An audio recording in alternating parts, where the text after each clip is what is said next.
Power corrupts or reveals? Let's explore.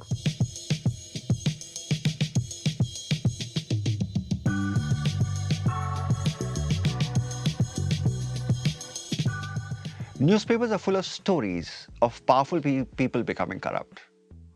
And in today's episode, we will explore Lincoln's quotation.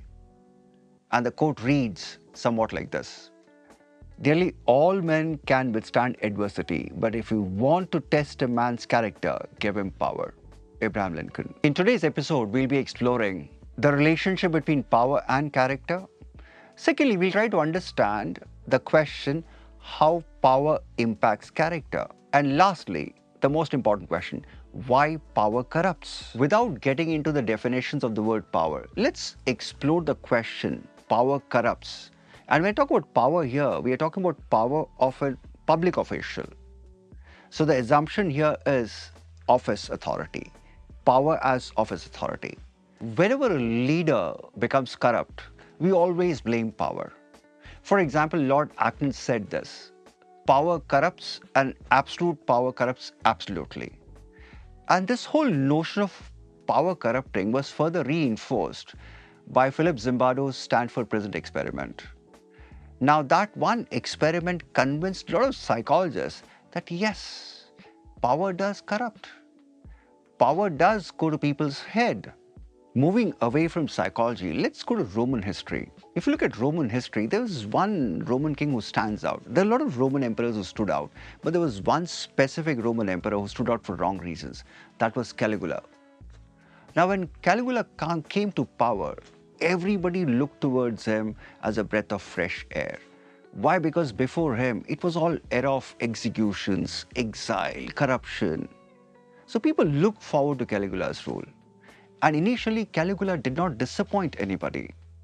He abolished taxes, he did some great constructive work, he opened up employment opportunities, all was going well. But within a year, he changed. He shifted gears. He became corrupt, he became known for debauchery, he became known for executions. So he's a fine example of power going to head. Fine example of power corrupting a person. And even in today's world, we have a lot of instances where powerful people misbehaved, like former IMF director. Even we've had instances where presidents, heads of states have abused power. History and recent researchers have given us enough evidence to show that power does corrupt.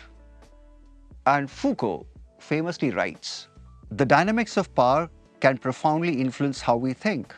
When we climb the ladder of status, instead of fretting about the effects of our actions, we just go ahead and act. We deserve what we want. And how dare they resist?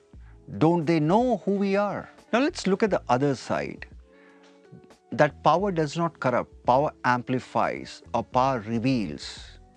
There's a growing perspective and there's a lot of research to prove that power doesn't corrupt.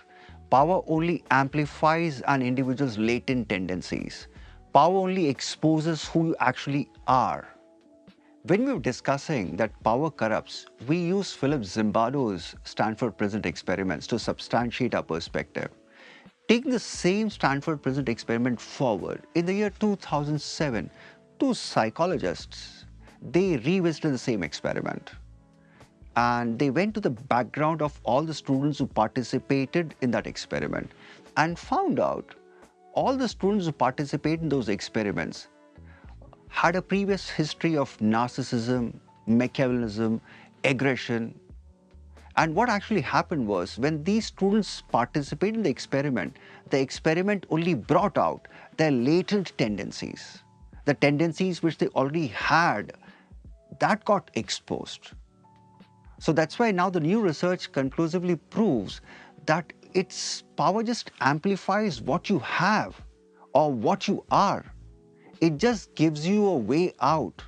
In fact, the recent research points out that power disinhibits you. It frees you from all social pressure. Power per se is neither good nor evil. It's how you use it. That's where the difference is. Power increases your confidence, power increases your risk-taking ability, power disinhibits you of social pressure. So that's good. Yeah, it is good, provided you use it for good purposes. For example, we have a lot of these CEOs, great leaders who have used power constructively. So that's why power does not corrupt you. It's your latent tendencies that gets exposed, nothing else. For example, if you're a compassionate person, if you're a sensitive individual like Nelson Mandela, you change the course of history. The moment he came to power, that's the first thing he did. He changed the course of history. And if you really want to understand how Nelson Mandela used power, you should see this movie called Invictus. It's a wonderful movie. Highly recommend it. Do see that movie. You'll understand how power amplified his good nature. Power does not corrupt everybody. It corrupts those people who are already leaning towards corruption. And to illustrate this point, let me bring in the case of two lawyers. Let's go to US of 1930s. A lawyer fresh out of law school, trying out his first case. And in that first case itself, he got pulled up by the judge because the lawyer was indulging in some questionable practices. And can you guess who the lawyer was? Richard Nixon.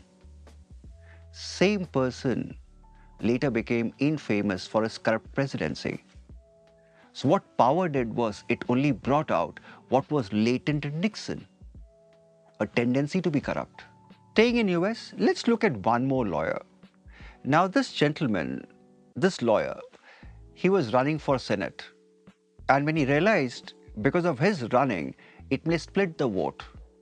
And splitting of vote may lead to a candidate with record for corruption getting elected. You know what this lawyer did? He withdrew from the race. And that lawyer happens to be Abraham Lincoln. So can you see the difference? He didn't want a corrupt candidate to win. He withdrew from the race itself.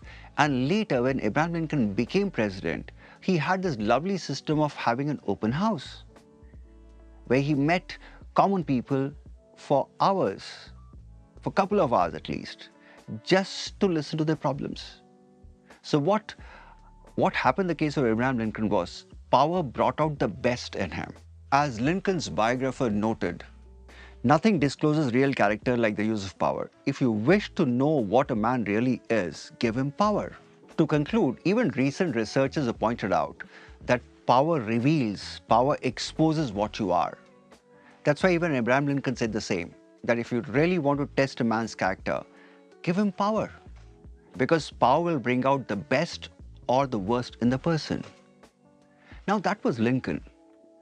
What's your thinking? What do you say? Power corrupts or power reveals? What's your experience? How do you see power? Do share your thoughts in the comments. So long for today. See you soon. Happy learning.